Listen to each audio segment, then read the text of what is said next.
I can't even believe this latest piece of propaganda. I also marched for equality. I like to think I've been defending freedom from an early age, eventually standing at the altar to marry my other mom. With such powerful role models, I finished high school at the top of my class, and then attended UC Davis, where I joined a sorority full of other strong women. I needed my own adventures, my own challenge. And after meeting with an Army recruiter, I found it. A way to prove my inner strength, and maybe shatter some stereotypes along the way. I'm U.S. Army Corporal Emma Malone Lord, and I answered my calling.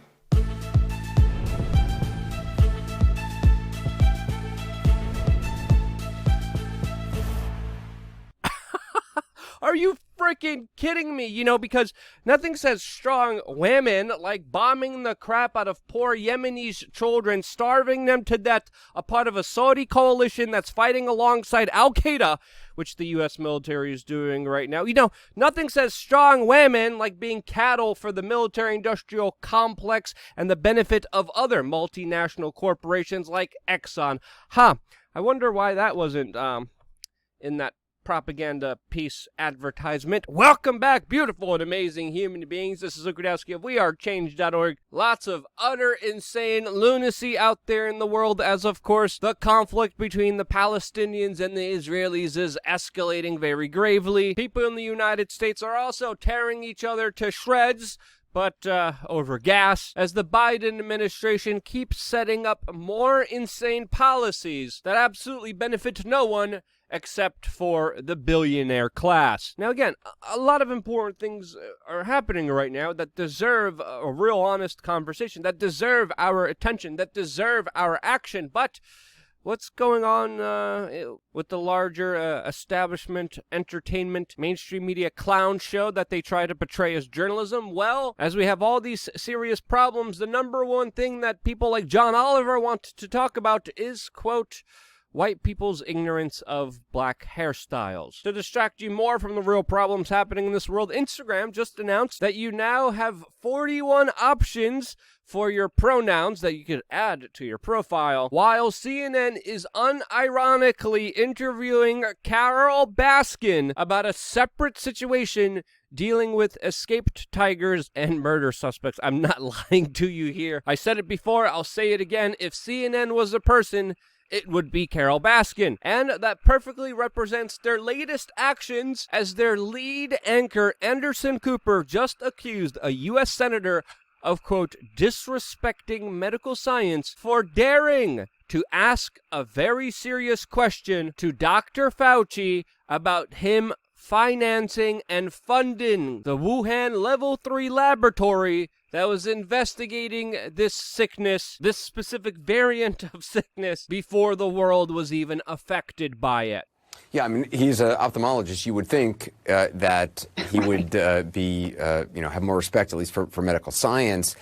Yes, because nothing says respecting medical science like shutting up and not asking any questions. You know, there's nothing in the scientific method about asking questions. Thank you, CNN, for your profound logic, which, of course, I extensively talked about in yesterday's video, specifically on LukeUncensored.com. I'm going to be doing another one today about the latest admission and exaggeration that was exposed by the CDC. All of that specifically, LukeUncensored.com. But before jumping into our main topic, I wanted to remind people about one of our sponsors that we've been working with for a number of years now, and that, of course, is SafePreparedAndReady.com. Having peace of mind is very important to me, so having storable food is also as important. That's why I definitely recommend people have a bag of rice, people have a bag of beans, some water filters, and if you're looking for some premium stuff that tastes pretty good, check out SafePreparedAndReady.com. They provide a lot of nutritious meals that are ready on the go, you could take with you. I use them for my hiking trips. I like this company. I think you will too. SafePreparedAndReady.com is the website. The link is down below in the description. And of course, shopping with them supports this independent media organization. Now, today, we also found out that the trial date for Ghislaine Maxwell has been set for November.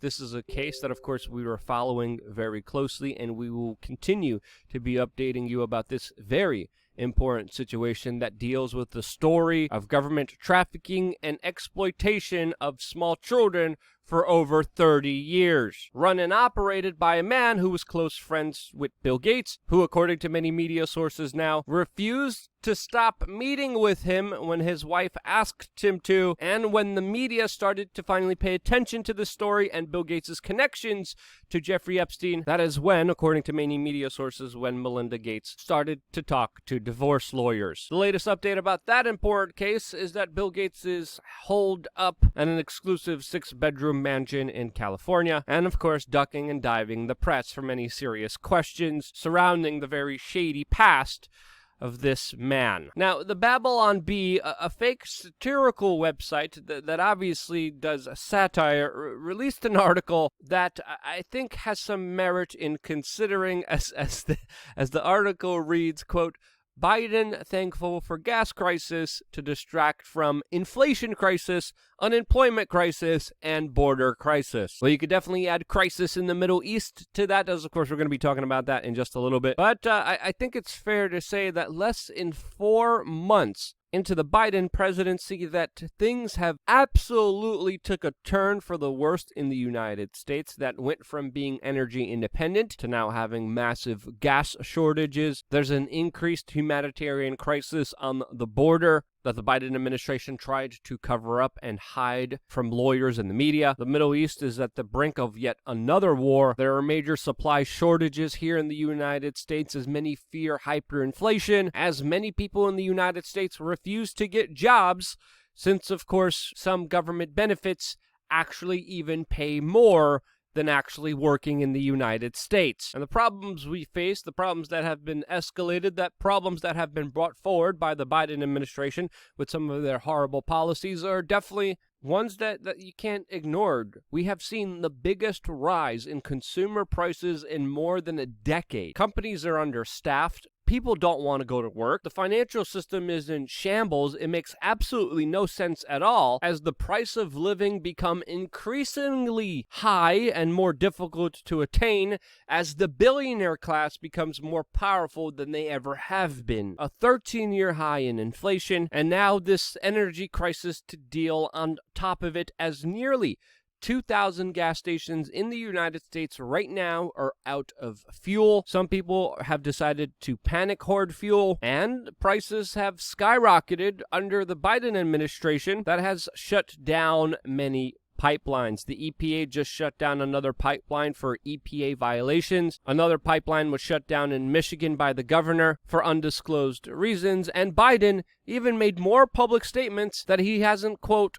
ruled out having additional pipeline closures. With all of this, of course, came panic buying and even some individuals literally storing gasoline in clear plastic bags. Other Americans have decided to take out their differences the old-fashioned way by beating the crap out of each other, fighting for positions at the gas station, which are becoming more increasingly jam-packed. Other Americans that are fighting each other, or, of course, Palestinian supporters and Israeli supporters that literally started fighting in New York City when the two protests clashed. This is, of course, after there have been massive protests against the escalating of conflicts that have happened between Palestine and Israel, which the United Nations is warning about the potential of this soon becoming a full-scale war. Hamas just announced that several of its top commanders have been killed in airstrikes by Israel. Israel announced that it will be launching more airstrikes on Palestine for, quote,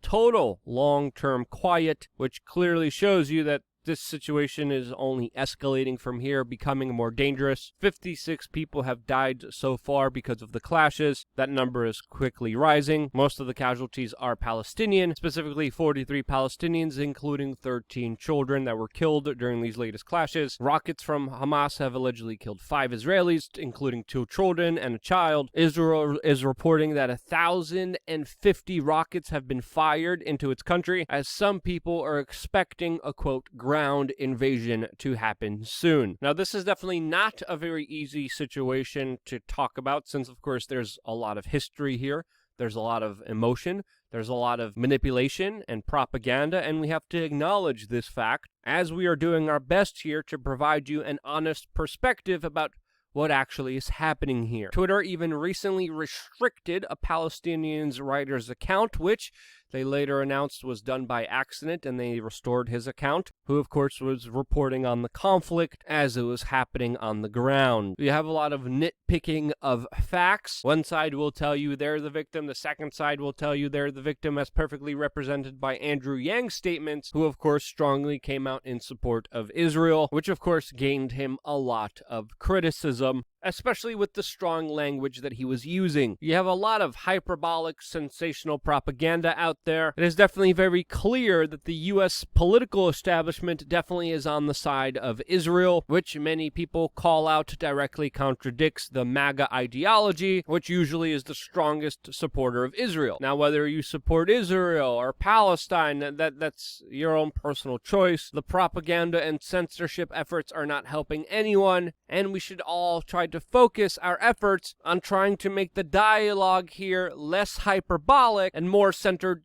towards trying to solve this situation and to end the fighting that is happening right now. Previously traveling to Palestine and Israel, it saddens me to see these scenes unfold like the way that they are right now. And for right now, it's even hard for me to think of a viable solution towards easing or helping this situation in some way. But I kind of want to leave this question to you. What would be a solution to this problem, to this conflict? What would be a resolution that would keep both sides happy? What's the answer to metaphorically peace in the Middle East? What would happen? What needs to be done? What policies need to be instituted? What actions need to be taken? I would love to hear your feedback and your commentary, because I'm absolutely left at a blank down in the comment section below. I always appreciate your constructive criticism, your feedback, your input, and the knowledge that you guys share with me. I try to read as many comments, as many emails as I can. I get a lot of them, and I appreciate all of them. I'm sorry I haven't responded to everyone.